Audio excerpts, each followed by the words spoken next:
The day ended the way working days end on sets, not with a clean finish, but with a slow loosening hands, letting go of equipment, cables being gathered, quiet checks that everything important has been accounted for. Someone still looked for a missing piece. Someone else glanced at the light outside and calculated how long it would take to get home before the streets tightened. Outside the studio door, evening arrived without drama. The air was cooler than the rooms inside. It carried the faint smell of dust, sweat, and paint that follows a film crew even after the cameras stop. People drifted toward cars in small groups, talking in half-phrases, already forgetting most of the day. And then there was Bruce Lee, not in costume, not on camera, not performing, just present, in the way some people are present without trying. Those who were around him often described the same impression. He did not fill space with noise, and he did not borrow attention from anyone else. He stood as if he had already decided where everything was and didn't need to prove it by looking. On some days, students lingered, men who trained with him, or wanted to. They kept a respectful distance close enough to see, far enough not to interrupt. Bruce was generous with instruction, but he didn't treat conversation as a requirement. If something needed to be said, it was said cleanly. If it didn't, the silence stayed intact. To people who had never trained, that silence could be misread. Calm can look like uncertainty to a man who expects noise. Control can look like hesitation if you don't understand what control is doing under the surface. By that time, there was almost always someone watching him with a particular kind of hunger. Not admiration, not hatred. Something less honest, the need to reduce him. Martial arts in the West was still a patchwork of schools and loyalties, and the idea of a small, sharp man moving through that world with confidence, questioning ceremony, valuing function, refusing unnecessary movement, created tension without needing a formal invitation. He didn't behave like a man seeking permission. Men who lived inside hierarchies feel that immediately. Some respected it, some resented it, and some decided, sooner or later, that they had the right to test it in public. That studio door was not just an exit. It was the point where work met the street, where film crew, martial artists, curious strangers, and students overlapped. A small crowd formed the way crowds form around reputations, without anyone announcing it, without anyone admitting they were waiting for something, because reputation travels faster than the man carrying it. Depending on who you asked, Bruce Lee was a gifted instructor, a brilliant choreographer, a television actor, a troublemaker, a visionary, a threat. Versions of him competed inside people's minds. Some wanted to see arrogance punished. Some wanted to see talent confirmed. Some simply wanted to leave with a story they could carry. Witnesses often described the moment before the challenge as strangely ordinary. A cigarette lit. A car passed. A crew member waved goodbye. If you didn't know what was coming, you might remember it as any other evening outside a working studio. But then there's a detail that comes up repeatedly. Small and consistent, the kind of detail people remember because it changed the temperature of the scene. Bruce did not rush. He did not scan faces. He did not position himself like a man preparing for violence. He stood as if he was waiting for the next thing, whatever it was, to reveal itself. That posture creates a space. And empty space draws people in, especially men who believe space is theirs to take. The crowd tightened without anyone saying, "Come closer." People stopped moving in pieces. A crew member slowed his walk. Someone pretending to tie a shoe stopped pretending. A cigarette stayed between fingers without rising to a mouth. And then the challengers arrived. They did not arrive like attackers, at least not at first. They arrived like men who intended to be seen arriving. You could hear them before you could name why you were hearing them: an exaggerated confidence, a laugh that lasted a second too long, a voice pitched to carry, sounds designed to pull attention the way a hand pulls a sleeve. Witnesses usually say there were 4 of them. 4 is not accidental. 4 creates a shape. It implies threat without needing to surround. It makes a doorway feel smaller. It makes the crowd interpret the situation before the first words are even said. They move together, close enough to feel like one presence, spread just enough to suggest options. Their posture suggested familiarity with confrontation, shoulders held a certain way, hands loose but not relaxed, faces arranged in half-smiles that weren't humor. Later, people would describe their confidence as rehearsed, not staged in a theatrical sense, but practiced. The confidence you get from telling the same story about yourself until you believe it. They stopped within speaking distance. In most versions, the first words were not immediate insults. They were questions that carried assumptions. They said his name as if he had been expecting them. They referenced his reputation, and then leaned into it with quiet pressure, as if the world owed them a demonstration. There are different tellings of what was said. Some describe direct challenge. Some describe the accusation that his fighting was movie fighting, not real. Some describe it as a complaint about ego. The exact language shifts with every retelling, but the purpose stays stable: to force him into reacting on their terms, in front of witnesses. And the crowd sensed the shift and became more attentive. Not excitement, recognition. This is what a public test looks like before it becomes public humiliation for someone. The challengers positioned themselves so Bruce couldn't simply step past without it looking like retreat. That's the cruelty of a soft blockade. If you push through, you look aggressive. If you turn away, you look weak. The situation is engineered so your choices become a display. Bruce recognized it. Witnesses describe him as still, not frozen, composed. His stillness irritated them because their confidence needed friction to be visible. They wanted anger from him, or fear, or anything emotional that would allow them to frame the moment as a contest. Instead, he gave them calm attention. He listened, in some accounts, without interrupting. In others, he answered briefly, so briefly the men felt dismissed without being openly dismissed. It is the same pattern students later described in training. When someone spoke too much, he let the words fall to the floor and returned to what mattered. The challengers kept talking, and that's another consistent element. They filled the space with their framing. They spoke about real fighting, about experience, about no tricks, about belts and proof. They weren't saying it for him. They were saying it for the people behind them, setting the narrative before anything happened. If you describe yourself as reality and the other man as performance, you control the room before the first contact. But the room did not stay under their control. At some point, witnesses say Bruce adjusted his stance. Not a theatrical guard, not hands raised like a boxer. Something subtler.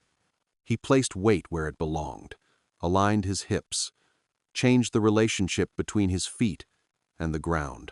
To trained eyes, these micro-adjustments are obvious. To the untrained crowd, it looked like nothing. The challengers, gauging him, looked for irritation. They looked for tension. They looked for the moment he would step forward and validate their performance. When calm doesn't respond, men often increase pressure just to prove they can. They step closer. They speak a little louder, not shouting, just loud enough to make the crowd lean in. In several versions, one of them steps into his space intentionally, close enough that if Bruce moves back, it registers as retreat. Another trap. If you give ground in public, you lose it in the story. Bruce did not give ground. He also did not push forward. He simply stayed where he was, and the line held. Witnesses described the air around him becoming less hospitable to bravado, not because he threatened them with words, but because he did not need their participation. A crowd can sense when someone is about to perform violence. It can also sense when someone is willing to use it without performance.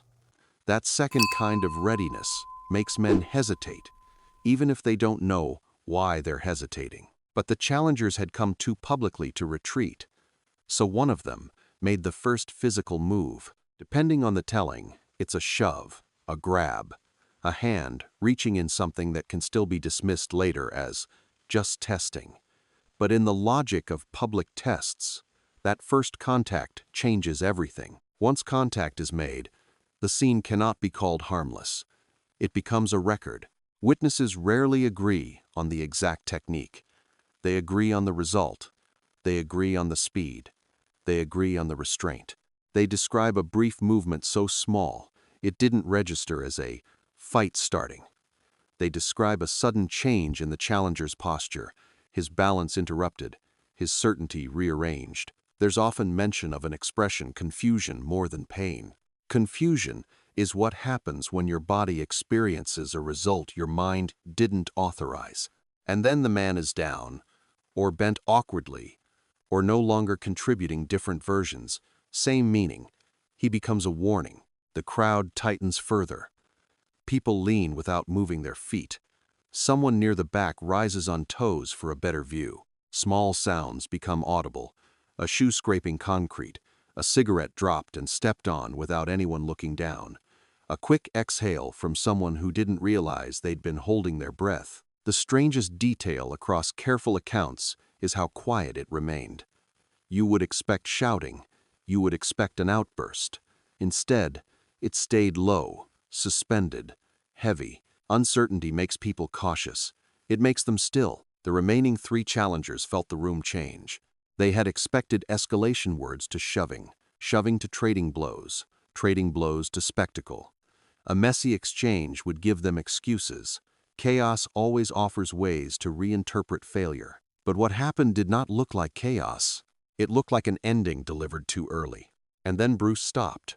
That stopping was more unsettling than the contact, because it created space, quiet space, where everyone had to face what had just occurred without the relief of continued action. If he had continued attacking, the crowd could have filed it under aggression. If the men had landed hits in return, the story could have become a brawl. Instead, the first attempt ended cleanly, and the pause after it made the outcome feel unavoidable. Now, the challengers had a new problem.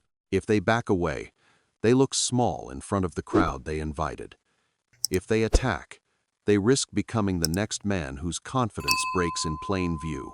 In that stillness, the psychological part begins long before the next movement.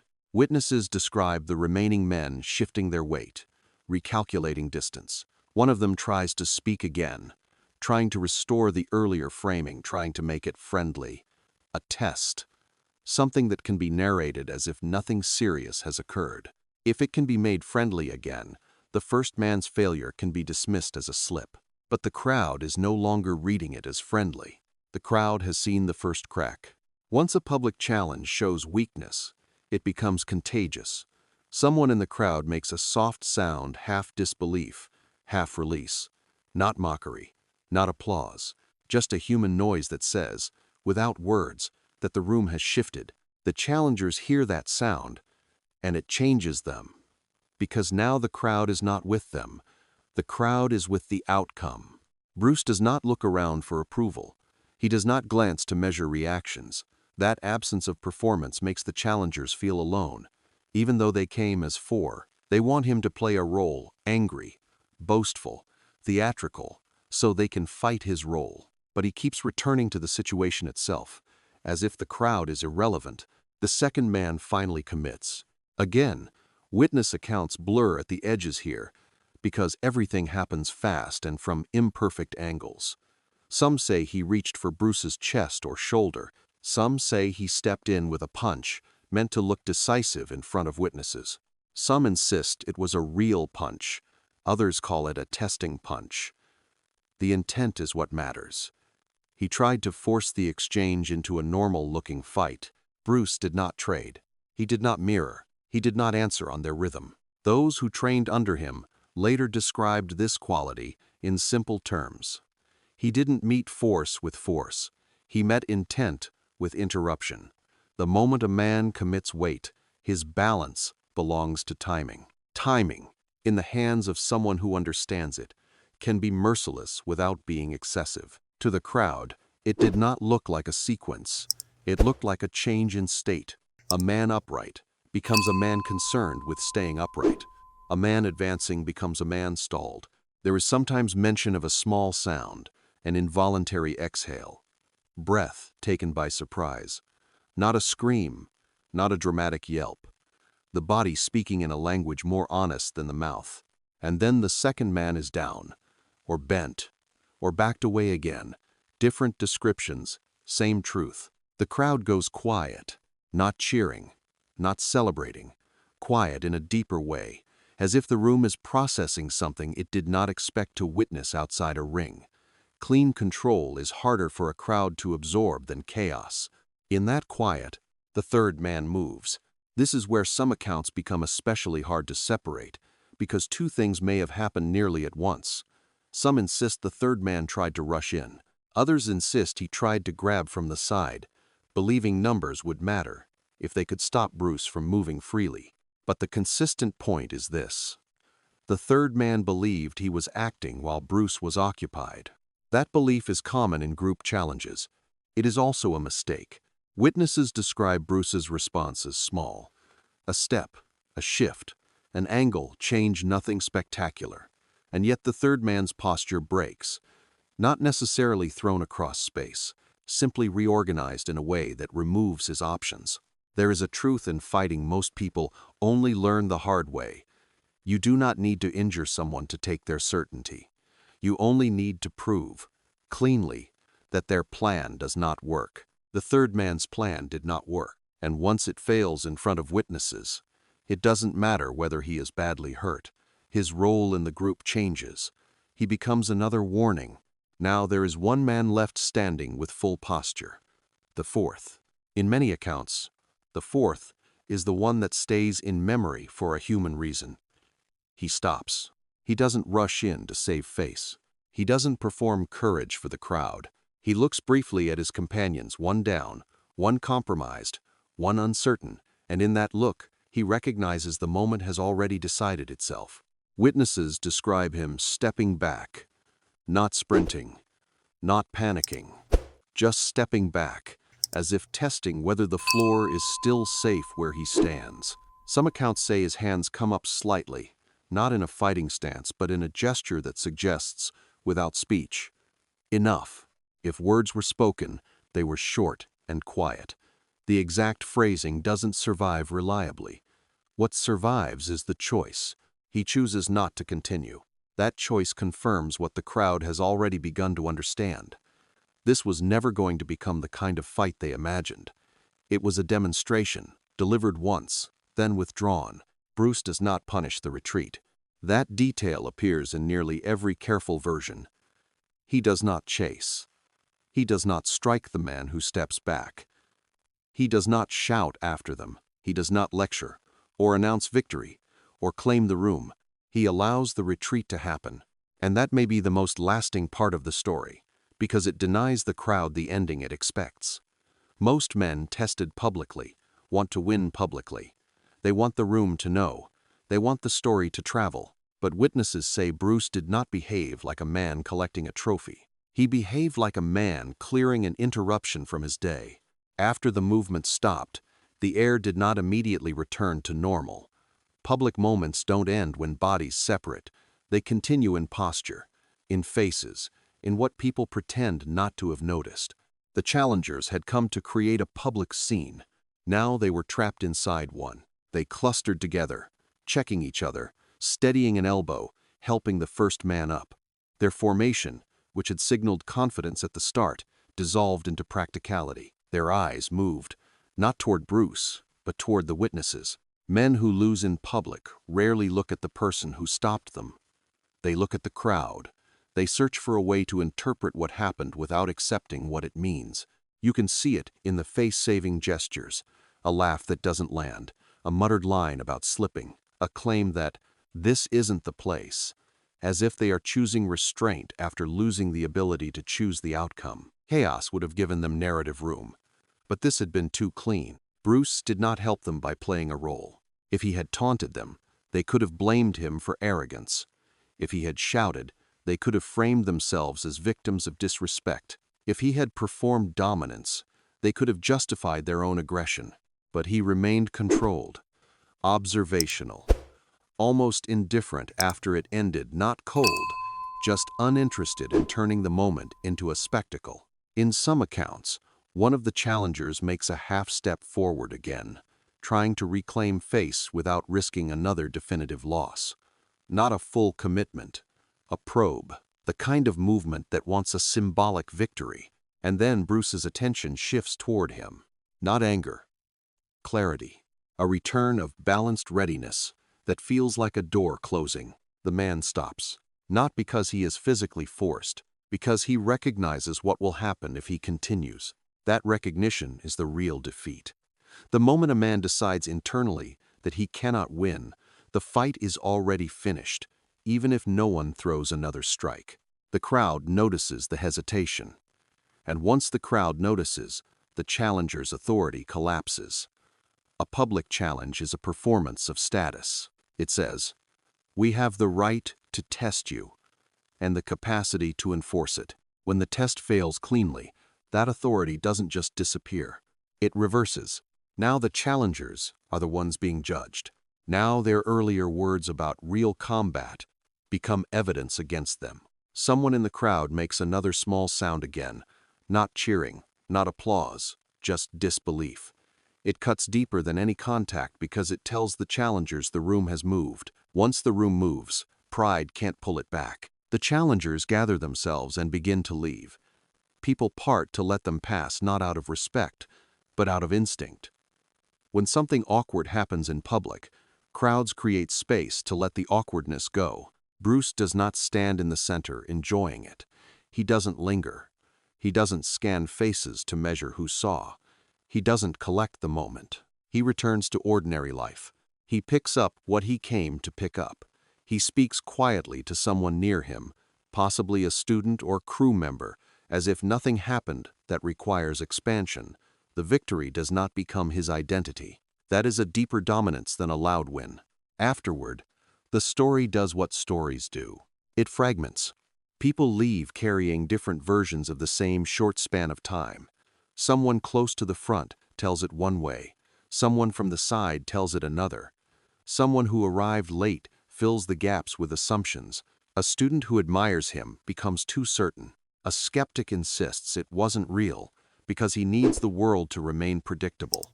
Names blur first. That is typical. Faces remain, posture remains, the feeling remains. The challengers become stand-ins more than individuals, because what mattered to witnesses wasn't who they were, but what their arrival represented. The urge to force proof from a man who did not seek contests. And as the story travels through gyms and training halls and quiet conversations on the edges of film work, it picks up additions. Not always lies often, just the human need to give the moment a shape that feels satisfying. One telling insists the first man flew backward. Another insists it was a punch no one saw. Another insists it was a kick. A student insists Bruce warned them first. A skeptic insists the men were actors. People add what they need to add to make the story fit their worldview. The method remains unclear, and that uncertainty becomes fuel. When people cannot describe technique, they describe presence. They use words like control and energy, when what they mean is timing, distance, and balance. Bruce does not feed the story. He does not go public with it. He does not retell it in interviews. He does not name the men. This restraint is not only humility, it is also understanding. A reputation built on spectacle becomes a target for spectacle. If you enlarge these moments, you invite more of them. So he lets the story exist without endorsing it, and for some people, that makes it feel more true. Years later, people training in circles influenced by him would reference incidents like this in practical terms, not moral sermons, not speeches, just a quiet understanding. If you can end it, end it. If you don't need to harm, don't harm. If someone withdraws, let them go. Do not mistake noise for ability. In time, as his films went global, every old anecdote grew heavier. The studio door became a symbol. The four men became stand-ins for every challenger who ever doubted him. The crowd became the world. Bruce became not a person, but a sentence. This is what happens when you test him. But the most credible versions remain quieter than that. They do not paint him as a man seeking fights. They paint him as a man encountering them and refusing to expand them into drama. A brawl would have been forgotten.